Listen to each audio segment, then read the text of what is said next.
Our first presentation this afternoon is The Middle Way by Dean Harbry, who is a professional certified coach and has owned and operated Internal Innovations LLC, an executive coaching and advisory firm since 2003.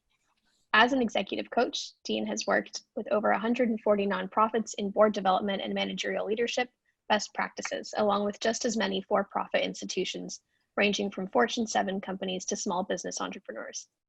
In January of 2019, Dean assumed the role of Chief Operating Officer for Brightworth, an Atlanta-based financial advisory firm, which is a long-standing anchor client. Along with his wife and family, Dean converted to Orthodoxy in 2011 after serving as Protestant missionaries for 17 plus years. They live in the city of Atlanta. Their church parish is St. John the Wonder Worker, where they are involved in a homeless feeding program called Loaves and Fishes. Dean serves as parish council president. Dean has a BA in organizational management and loves to study the humanities. And in his presentation, he introduced us to the Middle Way, the church's ancient version of emotional intelligence, which we heard a bit about yesterday. He encouraged us to engage with positive emotions and accept love as a form of chosen blindness. Dean, over to you. Okay, thank you so much. I am going to share my screen and we are going to talk about the Middle Way. So I'm not going to repeat everything that I said in the video before. But I am going to hit some highlights, and if I'm really good at time management, which coaches should be decent at that, I don't know, still on a journey, I'd like to share these thoughts. I'd like to create a little breakout and then bring us back together at the very end to talk about what we learned. So buckle your seatbelts, because I'm going to try and work through this really quickly. And if you haven't seen the video presentation of the Middle Way, I would encourage you to maybe do that after the fact, as I think there's some helpful principles in that video that we won't cover in this abbreviated version. Okay, I really liked yesterday, actually, what Metropolitan Joseph said. He made this comment that leaders are like doctors or lawyers, and it really reminded me that leadership is a profession. It's not just a position that one holds. And when we're talking about servant leadership, leadership being a profession, it's like any profession that we have, what it requires is that we go against the grain of ordinary human behavior. And so just wanting to keep that in mind, that what we're really stretching for here, whether it's in our personal, professional growth, or whether it's our spiritual development, it requires effort. Another thing we talked about in the presentation, we're like, well, where has the Middle Way shown up in church history? I love what St. Basil had to say about it. He said, the upright in heart have thoughts that are inclined neither to excess nor to deficiency, but are directed towards the mean of virtue. And so you see that throughout church history, with St. John Chrysostom, St. Basil, St. Gregory the Great, all of these people have highlighted this concept of the Middle Way, either in their sermons, homilies, or in other places in the past. Well, guess what? There was somebody actually before then that talked about this as well. If you were to go to Google and enter in Aristotle golden mean, you would get a plethora of images and texts about how he described it. And it's interesting because he described the Middle Way. He called it the golden mean, the golden middle, or the Middle Way. He said the Middle Way is really a representation of virtue. And the way he described virtue was that it's where human beings are happiest. That's how he defined it. Okay, and I think it was really on to some of what we call emotional intelligence today, because if we are living an emotionally intelligent life, we truly are, in a sense, living virtue, and we are very happy in that place. So basically, the way this works is, and this is what the church fathers described, that when we're in the middle, right, it's the place of influence. So whenever we're doing this workshop, and normally have a really extended workshop to deal with this, we're talking about executive presence and having influence. But if you think about the parallel to our spiritual life, the fact is, if we're living or moving towards the middle, we are growing in our theosis, okay? It's a part of our process of sanctification. And, but everybody is gonna hit somewhere on this continuum, right? And so when St. Basil said it's either towards excess or deficiency, right? To do too much is really headed towards what we call, at least in my company, abuse, right? Or if we do too little, it really moves more towards abandon. And those are the two hazards of the extremes with this principle. So let's remember that the middle way is really the church's approach to develop emotional intelligence and on the ground EI competency in Christ followers. So we look at the science of emotional intelligence, we think, hey, this is great and it's new, but it's actually something that did appear in the church.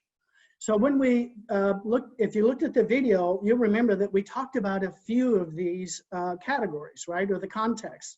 If you look at the top, we talked about disposition, right, and how curiosity is the middle way of disposition. And in a sense, it represents virtue. And if you think about it, curiosity is really the antidote to being judgmental. And so I like looking at it that way because it just expresses how if we do maintain a disposition of curiosity, it will keep us from judging others. And I told a story of a traffic incident that I had in the video that you probably found somewhat humorous, but it just explains the point. And then of course, to do too little is to detach completely. Okay, we also talked about control, if you remember, and the middle way being that of influence, because to some people, control sounds like a dirty word, right? But when you think of what influence is defined, where, you know, influence is when we're trying to get somebody to do something that they may not want to do, but it's in their best interest. And the illustration I gave in the video was like, well, my kids didn't like to brush their teeth at night, but, you know, being a good dad was trying to help them learn how to do that, even though they didn't like it. And if you remember, one of the other ones we talked about was conflict. And we're all familiar with the terms passive aggressive. And really that explains the abandon and the abuse, or the deficiency and the excess. And if we're to say, well, what does it mean to really be in the middle? It's when we find a way to truly assert ourselves in those scenarios. So when we're talking about conflict, for example, you'll see that we have this as a one-liner in some of our middle way tables. But I just wanted to show you that if we were to break out conflict as a subject on its own, it would probably look something like this, okay? To where, you know, we're looking at, you know, what are the middle way competencies that are required, or the emotional intelligence competencies on the ground for us to really process conflict in a healthy manner. I really like that the book by Jim Collins was brought up today, and one of the other ones of my favorite along those lines is Patrick Lencioni, and he talks about how the absence of conflict is really not a good thing. And so, you know, we have this thought that, you know, sometimes if we're being spiritual, we're just going to suck it up, or we're not going to say anything, and we're just going to kind of tolerate what's going on around us, all the while living in ruminations and bitternesses, and that's really just not a healthy place to be. So when people say like, well, what does this mean for me? You know, does this mean that I can only have positive emotions, right? Because you'll see that the middle way in this slide here means we're engaging with positive emotions. And how do we know when we're in or out? Okay, here's how we know. If you look to the right, if we're externalizing negative emotions when we're engaging with people, we're likely showing up in the abuse column. If we're internalizing negative emotions and not saying anything and yet ruminating, then we're probably in that abandoned column. Okay, so it's when we engage with positive emotions that we're able to work our way through this, all right? And then again, the question that usually comes up is, well, does that mean I can only engage with positive emotions? Does that mean I can't feel a negative emotion? And it's like, well, of course not, because we're all human beings on planet Earth. But if you look at Daniel Goleman's material on emotional intelligence and emotional self-management, you know, the idea of being in the middle is when we have a difficult feeling and we need to engage another person in a redeemed form of conflict, if you will, we need to learn how to describe those emotions versus demonstrating those emotions, which are really more on the abuse side of the column. And just remember, if you're working with somebody, and it doesn't matter if it's a boss or whoever, and they tend to have more of these excessive behaviors, it's almost like in science class when we talked about every action has an equal and opposite reaction. You know, many of us will just then hide out in the abandoned column and not say anything, right? But this is where we need to learn to be in the middle. And, you know, I've had the luxury of having 4 actual fighter pilots in my coaching business. 3 were Air Force and 1 was Navy. And they talked about, You know, when we want to be on a flight plan as a pilot, they said, you're never on the flight plan. What a pilot does is they constantly make course corrections to get to the flight plan or get to the middle. And I think that's a great metaphor of what it really requires of us. So let's remember that the middle way really is a reflection of our faith, right? Because it talks about the fruits of the Spirit. We get there through epiphany or metania. It's a form of developing spiritual leadership. But if you look at the science as well of emotional intelligence, it's really a way to fulfill those EI competencies on the ground. It's a place where we grow in awareness of self and others. And it's a way that we, from a business and leadership perspective, can develop executive presence. And so I want to continue real quick here. And that is just to make this mention that if you look at Christ's commands, you'll notice that every time we're given one of Christ's commands, it's a call to be in the middle, right? So you look at the first one, count it all joy when you encounter various trials. Well, how easy is it to be joyful? You know, or in everything give thanks, right? Be thankful. The third one, when sin is knocking at the door and its desire is for you, Genesis chapter 4, right? We're supposed to master it.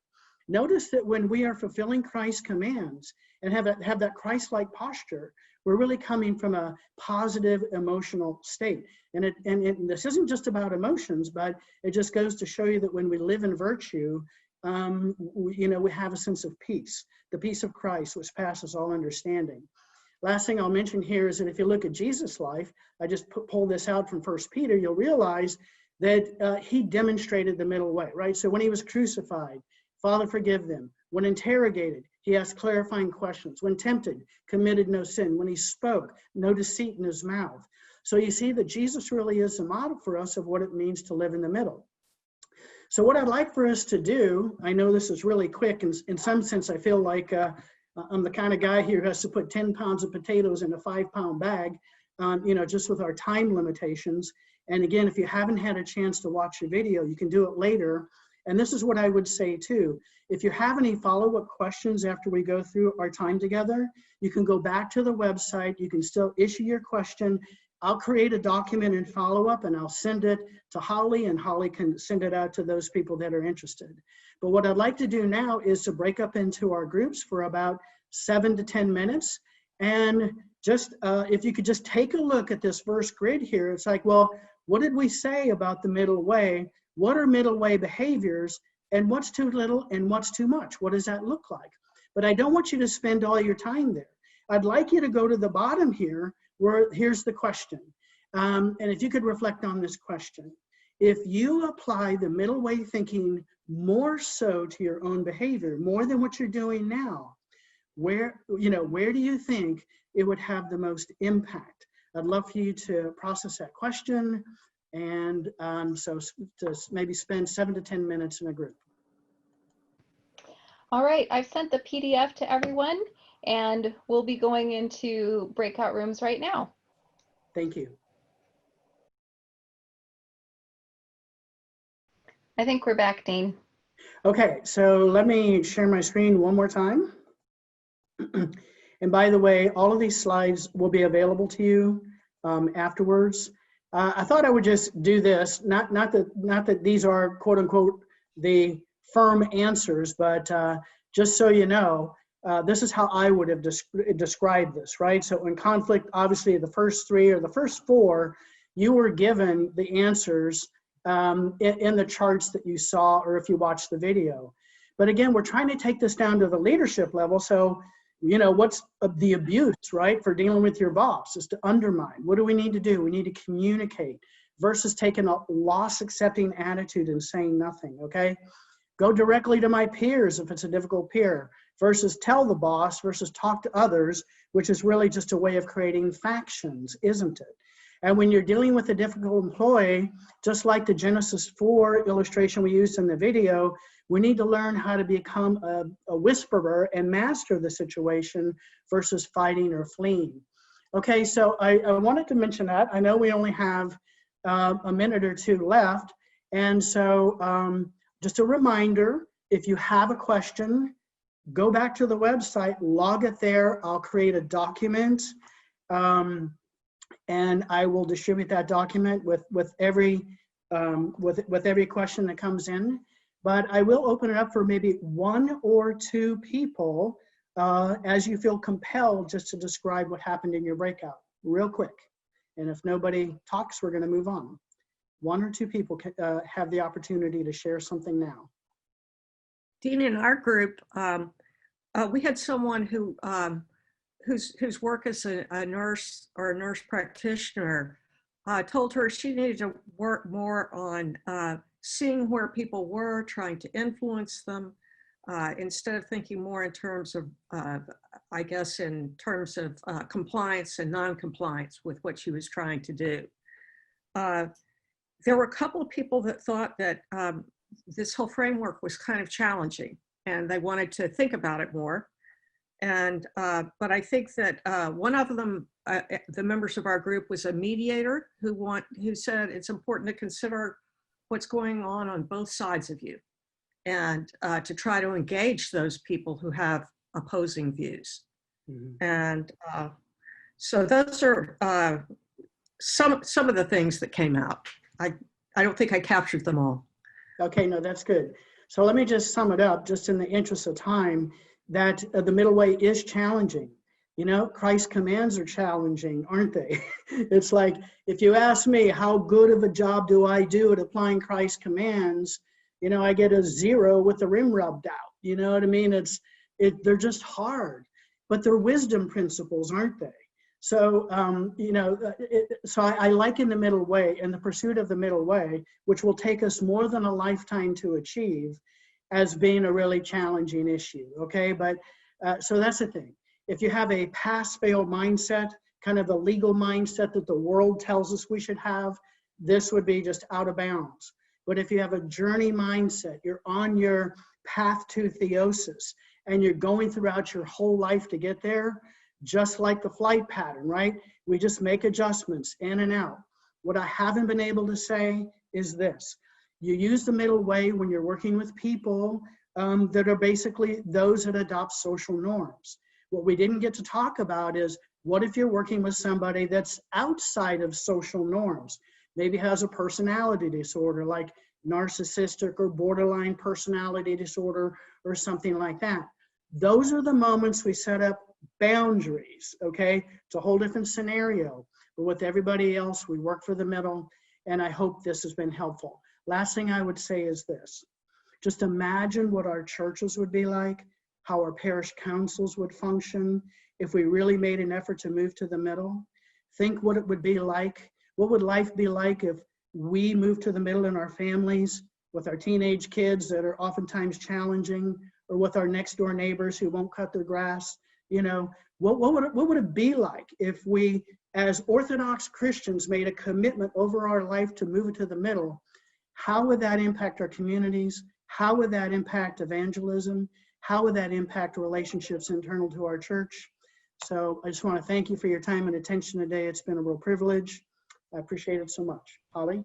Dean, thank you so much. This was marvelous. You really did pack 10 pounds in that 5-pound potato bag. Thank you very much.